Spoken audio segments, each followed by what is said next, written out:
नमस्ते जी साथियों। तो आज एक और इंपॉर्टेंट वीडियो में हम आप सभी को देने वाले हैं एक इंपॉर्टेंट कंसेप्ट रिमाइंडर थ्योरम पे। इसके पहले डिविजिबिलिटी रूल पे बताया। ज्यादा इंपॉर्टेंट चीजें जो आती हैं उन्हीं चीजों को हम डिस्कस कर पा रहे हैं। ज्यादा बड़ी वीडियो नहीं होगी और शानदार तरीके से आपको हम सारी चीजें बता देंगे, क्योंकि अपने पास सीजीएल का एग्जाम बहुत बिल्कुल जस्ट पास में है। इसी वजह से मैं बहुत जल्दी से आपको वो इंपॉर्टेंट चीजें बता रहा हूं जहां से क्वेश्चन छपने की प्रबल संभावना, यानी कि 100% क्वेश्चन वहां से आपको देखने को मिलते हैं। साथ ही वीडियो को एंड तक जरूर देखना। अपने अगर सुविधा के लिए आप चाहते हो तो 1.5 पे या 2 पे आप देख सकते हो, ऐसा टाइम बढ़ा करके। देखो, पहला क्वेश्चन ऐसे लिखा हुआ आएगा। बहुत आसान होते हैं, मैंने कहा जितनी वैरायटी बनती है सारी वैरायटी को डिस्कस कर लेंगे, जो पूछी जाती है, जो पूछी गई है। किसी संख्या को 7 से विभाजित करने पर 4 शेषफल बचता है, उसी संख्या को के वर्ग को 7 से विभाजित करने पर कितना शेषफल बचेगा। मैंने आपको एक चीज बताई, जब हमारे पास डिवाइजर सेम होता है, यानी कि जब हमारे पास जिससे हम भाग कराते हैं वो सेम होता है, डिवाइजर सेम हो यानी कि भाजक जब सेम होता है, भाजक जब सेम होता है, जो ऑपरेशन हम नंबर के साथ कर रहे हैं वही ऑपरेशन हम रिमाइंडर के साथ कर देते हैं। नंबर को हम क्या कर रहे हैं, वर्ग कर रहे हैं, तो रिमाइंडर का भी क्या कर देंगे, हम वर्ग कर देंगे। किससे डिवाइड करना है, 7 से डिवाइड करना है। तो 16 को आप 7 से डिवाइड करा दो, रिमाइंडर कितना बच जाएगा, 7 दूनी 14, रिमाइंडर कितना बच जाएगा, 2। तो ये आसान सी बात थी, आसान सी बात का उत्तर, आसान सा आंसर 2।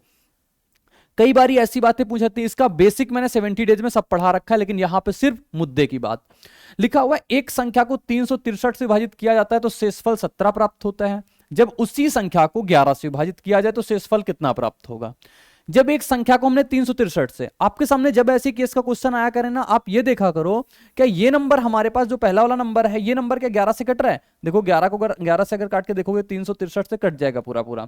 तो अगर ये इससे डायरेक्टली पूरा का पूरा कट पा रहा है तो आपको सिर्फ काम क्या करना है, 17 को 11 से भाग करा दो, आपके सामने रिमाइंडर कितना आ जाएगा, 6 निकल के आ जाएगा। ऐसा क्यों होता है, ऐसा किस लिए होता है, सारी प्रॉपर्टी मैंने सिखा दी, लेकिन आपको मैथ लिखना भी सिखा देंगे। जैसे मान लो हमारे पास एक नंबर n है, इसको हम 363 से भाग कराते हैं तो रिमाइंडर कितना बचता है हमारे पास, बोलोगे 17 बचता है। n की वैल्यू क्या आ जाएगी, अगर हम यहां पे x मान लें, n की वैल्यू क्या निकल के आ जाएगी, बोलोगे डिवाइजर कोशेंट प्लस रिमाइंडर। तो डिवाइजर कितना हो जाएगा 363, x प्लस रिमाइंडर कितना हो गया हमारे पास 17। अब इसी नंबर को हमें किससे डिवाइड करना है, 11 से। इसी नंबर को हमें 11 से, तो यहां अगर 363 को हम 11 से भाग कराएंगे रिमाइंडर 0, फिर 17 को 11 डिवाइड करेंगे रिमाइंडर कितना आ जाएगा 6, और यही हमारे पास आंसर, चाहे वैसे निकाल लो चाहे ऐसे निकाल लो, बात अपने पास बराबर हो जाती है, आंसर अपने पास 6 आ जाएगा। ठीक है, तरीके बदलने से अपने पास जवाब बिल्कुल नहीं बदलते। साथ ही नेक्स्ट क्वेश्चन ये निकल के आया, आप क्या देखोगे, एक संख्या को जब 6 से, सबसे पहले वीडियो पॉज करोगे और क्वेश्चन करने का प्रयास करोगे। जब संख्या को 6 से विभाजित किया जाता है तो शेषफल 3 प्राप्त होता है। N square plus 5n plus n को 6 से विभाजित किया जाए, आपके पास मछली क्या क्या है, सेम डिवाइजर। जब सेम डिवाइजर होगा, जो ऑपरेशन आपने नंबर के साथ किया वही ऑपरेशन आप रिमाइंडर के साथ करोगे। नंबर को क्या किया आपने, एन स्क्वायर किया, तो रिमाइंडर को भी आप स्क्वायर कर दो, यानी 3 का स्क्वायर। फिर आपने नंबर का 5 गुना किया, रिमाइंडर का 5 गुना कर दो, 3 गुना 5 कर दो। ठीक है, प्लस फिर 8 है तो 8 लिख दो, किससे डिवाइड करना है हमें, 6 से भाग करा दो। 9 प्लस 15 और प्लस कितना 8, रिमाइंडर कितना बनेगा आप देख लो। यहां से रिमाइंडर बच जाएगा 3, यहां से रिमाइंडर कितना बचे 6 दूनी 12, यानी कि यहां से बचेगा 3, यहां से रिमाइंडर कितना बचेगा 2, 3 3 6 2 8, 8 बटेगा 6, तो रिमाइंडर कितना आ जाएगा हमारे पास, रिमाइंडर आ जाएगा यहां से 2। तो कितना रिमाइंडर बन जाएगा, यहां से भी रिमाइंडर अपने पास कितना आ जाएगा, ऑप्शन नंबर डी। इस प्रकार के क्वेश्चन को आपको करने की आदत होनी चाहिए, बहुत ज्यादा पूछे जाते हैं आसान आसान से क्वेश्चन। अब जैसे ये क्वेश्चन आ गया, क्या देखोगे, ये 221 से डिवाइड कर रहे हैं तो हमारे पास रिमाइंडर 30 आया, 13 से विभाजित करने पर बताओ क्या बचेगा। तो देखो 221 क्या 13 से कट रहा है, 13 13 कम 13 हो जाएगा, बचे कितना 9, 13 7 91 कट रहा है। तो आप सिर्फ देख लो 30 को 13 से भाग करा दो, रिमाइंडर कितना बच जाएगा, 30 को 13 से डिवाइड करोगे रिमाइंडर कितना बच जाएगा हमारे पास, तो बताओ 13 दूना 26, 4 बच जाएगा। रिमाइंडर कितना आ जाएगा हमारे पास 4, ऑप्शन नंबर ए आ जाएगा। ये आसान से क्वेश्चन है लेकिन बहुत पूछे जाते हैं, पेशेंस रखो, अच्छे क्वेश्चन भी देखने को मिलेंगे। ये लिखा हुआ है, जब दो संख्याओं को 44 से विभाजित किया जाता है तो शेषफल क्रमशः इतना आता है, दोनों संख्याओं के योग को। मैंने कहा आपको क्या देखना है, आपने पहले भी 44 से आप डिवाइड कर रहे थे, आज भी आप किससे डिवाइड करो 44 से, यानी सेम डिवाइजर। जब डिवाइजर सेम होता है, जो ऑपरेशन आपने नंबर के साथ किया वही ऑपरेशन आपको रिमाइंडर के साथ। नंबर को क्या किया आपने, दोनों संख्याओं को जोड़ दिया, तो इन दोनों को भी जोड़ दो, कितना आ जाएगा हमारे पास 4 और 9, 4 9 आ गया, इसको जोड़ो 11 प्लस 38, किससे डिवाइड करना है हमारे पास, 44 से डिवाइड करना है। 44 से अगर 11 को डिवाइड करेंगे रिमाइंडर 11 आ जाएगा, 38 को अगर 44 से डिवाइड करेंगे रिमाइंडर -6, 11 में से 6 जाएगा, रिमाइंडर कितना आ जाएगा 5। राइट आंसर कितना हो जाएगा, ऑप्शन नंबर डी।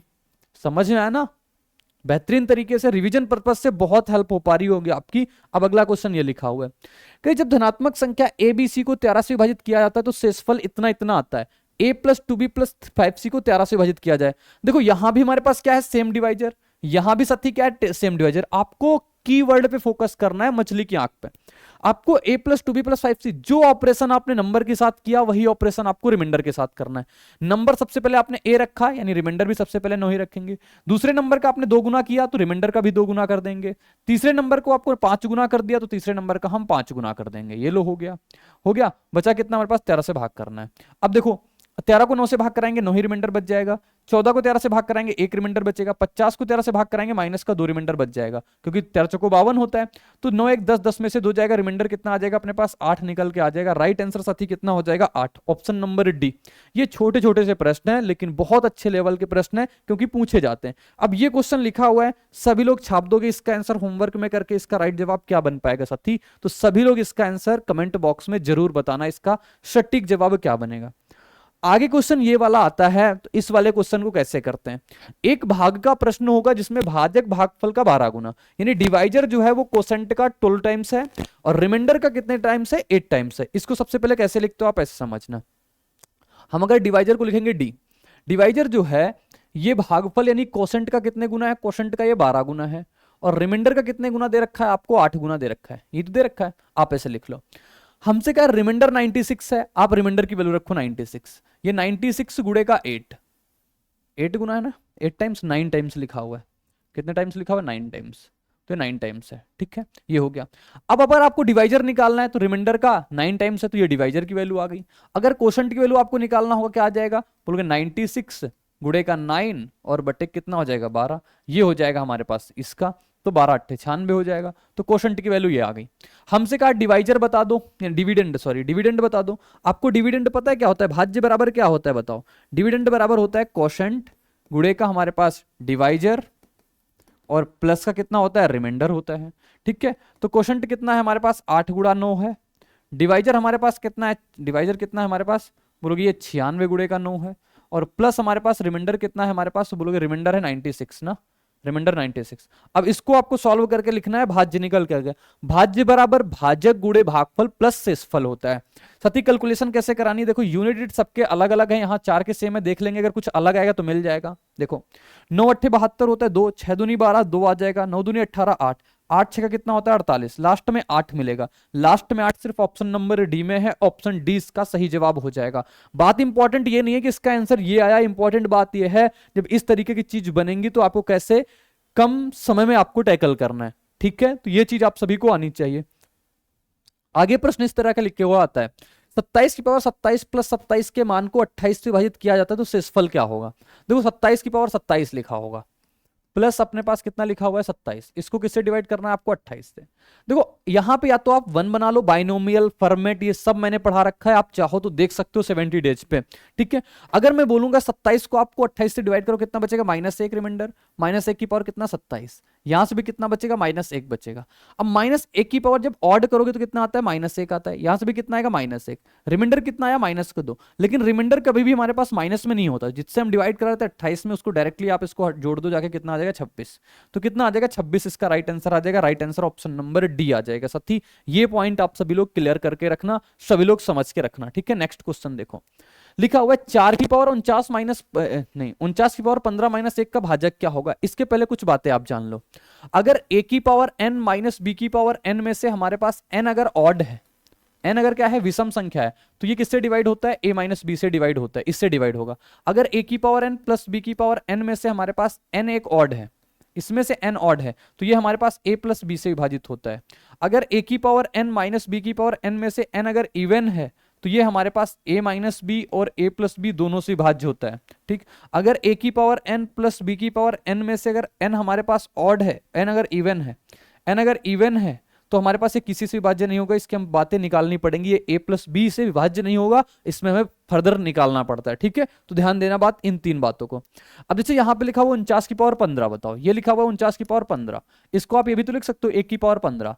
तो ये क्या है हमारे पास, a की पावर n माइनस बी की पावर n क्या है हमारे पास यहाँ पे ऑड नंबर है। नंबर किससे डिवाइड होगा, 28 माइनस 1 से, 28 माइनस 48 नहीं 49 माइनस 1 से कितना आ जाएगा 48 से। अब 48 से डिवाइड होगा नंबर, जो नंबर 48 से डिवाइड हो सकता है वो 48 के किसी भी मल्टीपल से डिवाइड हो सकता है। तो 48 से क्या मल्टीपल आएगा, देखो 48 का फैक्टर, सॉरी किससे हो जाएगा, 46 नहीं, 14 नहीं, 8 से हो जाएगा, 50 भी नहीं होगा। राइट आंसर कितना बन जाएगा, ऑप्शन नंबर सी इसका सटीक उत्तर बन जाएगा, बिल्कुल सही जवाब अपने पास। नेक्स्ट क्वेश्चन दिखाएं आपको। अगला प्रश्न ये लिखा हुआ आ गया, सभी लोग चलो करो, बताओ क्या आएगा। 11 की पावर 7 हो गया प्लस 9, इसको मैं किससे डिवाइड करना है, 10 से। अब इसको आप डिवाइड करो, कितना बचेगा, 1 की पावर कितनी आ जाएगी, 7। आपको एक ही बनाना होता है, इसको डिवाइड करेंगे कितना आएगा, माइनस का 1, 1 माइनस 1 कितना आ जाएगा, रिमाइंडर कितना आ जाएगा हमारे पास, 0 आ जाएगा। रिमाइंडर कितना आ जाएगा, 0 बन जाएगा। ऑप्शन नंबर बी इसका सटीक उत्तर हो जाएगा। ऑप्शन बी साथी इसका बिल्कुल करेक्ट उत्तर, बिल्कुल सही जवाब आ गया। बोलोगे बात तो बिल्कुल सही है, बात तो बिल्कुल ठीक है। अब ये आता है हमारे पास सक्सेसिव रिमाइंडर का कंसेप्ट। ये बहुत इंपॉर्टेंट चीज है, इसमें जो बातें बताएंगे उसको ध्यान से सुनना।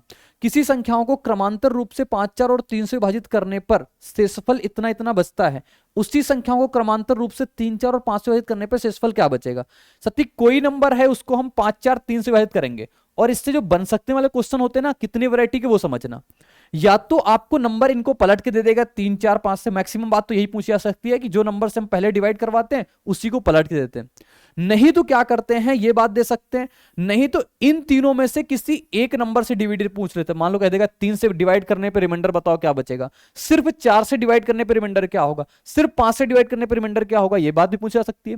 कई बार तो ये कह देगा इन तीनों को मल्टीप्लाई, 5 को 20 दिया 60 से डिवाइड करने पर, और इतनी वैरायटी के क्वेश्चन निकाल सकते हैं। अगर यहां पे हमसे ये बोल देगा इसी नंबर को, जो नंबर है इसको 72 से डिवाइड कर दें, नहीं बता सकते आंसर। क्यों, क्योंकि 72 इन दो तीनों का प्रोडक्ट नहीं है, इन तीनों से नहीं आने वाला है 72। ठीक है, अब इस क्वेश्चन की जो बात कर रहा है उसको हम समझते हैं, करते हैं। सबसे पहले 5, 4, 3 से इसके क्वेश्चन को करने के लिए आपको ये बातें करनी लिखनी पड़ती हैं। 5, 4 और कितना है 2, 5, 4, 3 है, 5, 4, 3 हो गया।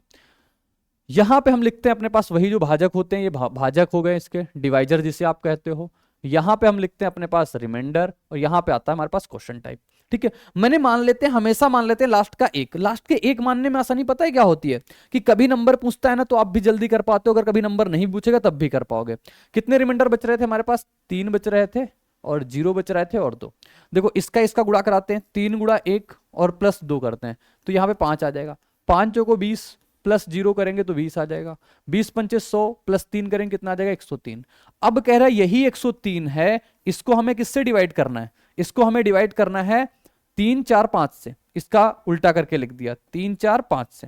3 से काटेंगे 3 3 का 9 हो जाएगा, कितना बचेगा, 3 चौको 12, कितना रिमाइंडर बच गया 1। 4 से काटेंगे 4 8 32, कितना रिमाइंडर बच गया 2। 5 से काटेंगे 5 एकम 5, कितना रिमाइंडर बच गया 3। तो क्रमशः रिमाइंडर कितना आ गया, 1 2 3 आ गया। ऑप्शन नंबर ए करके जाना। CHSL में ये वैरायटी बहुत ज्यादा साथी पूछी गई है, तो आप ये जरूर करके जाना। ठीक है, और नेक्स्ट क्वेश्चन दिखाते हैं। अगला क्वेश्चन ये लिखा हुआ है, देखो इसमें क्या बोला है, 6 5 4 क्वेश्चन पूछ लेगा आपसे, 4 5 6, उसका उल्टा करके आंसर सभी लोग इसका होमवर्क में छापना, जैसे मैंने बताया हुआ है। नेक्स्ट क्वेश्चन हम दिखाते हैं आपको, ये वाला क्वेश्चन क्या कहता है, देखो 3 4 7 से भाग देने पर संख्या क्रमशः रिमाइंडर जो आता है 2 1 4 आता है, तो शेषफल ज्ञात करो जहां इस संख्या को 84 से भाग दिया जाता है। किससे, 84 से। 84 कहां से आया होगा, ये 7 चौको 28, 28 3 84, इन्हीं का प्रोडक्ट लिखा होगा, या तो इन्हीं तीनों में से किसी एक से कटने वाला नंबर पूछेगा। तीनों कटने वाला मतलब या तो 3 से पूछेगा, या तो 4 से पूछेगा, या तो 7 से पूछेगा, या तो बोल रहे हैं या तो 3 या तो 4 या तो 7। अब ऐसा नहीं कि 18 से बोल देगा तब भी आप सोचोगे नहीं 3 से तो कट रहा है, नहीं नहीं नहीं, पूरा पूरा। ठीक है, अब जैसे 84 कटने वाला बोला है हमारे पास, किससे किससे हमें डिवाइड करवाना है, हमें डिवाइड करवाना है 3 4 7 से, 3 4 और 7 से। रिमाइंडर कितना बच रहा है हमारे पास, 2 1 4 बच रहा है। आप लिखो कैसे लिखते हो, लास्ट में तो हम तो एक ही मानते हैं, 7 एकम 7, 7 4 कितना हो जाएगा 11, 11 चौको 44, 44 से कितना हो जाएगा 45। ठीक है, 45 दिया कितना 135, 135 दो कितना हो जाएगा 137।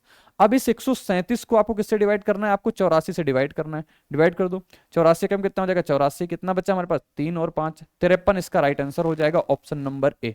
तो ये रिमाइंडर थ्योरम बस इतना कर जाओगे तब भी रिमाइंडर थ्योरम आपके बिल्कुल मुट्ठी में हो जाएगा, और क्वेश्चन सटीक सही करके आओगे। तो मैंने कहा था इस छोटी सी वीडियो में आपको रिमाइंडर थ्योरम की वो बातें समझा देंगे जहां से क्वेश्चन अपने पास बनते हैं। अलजेब्रा में एक वैरायटी मैंने दे दी थी अलजेब्रिक वाली, वो मैंने यहाँ पे नहीं कराई है, तो इसी वीडियो को आपको अंत तक देख लें, देख तो लिया ही, अब तो अंत में हो। तो फिर ठीक है, मिलेंगे नेक्स्ट वीडियो में इसी उत्साह उमंग के साथ, तो बने रहना मेरे साथ। बाय बाय, जय हिंद, टेक केयर, धन्यवाद।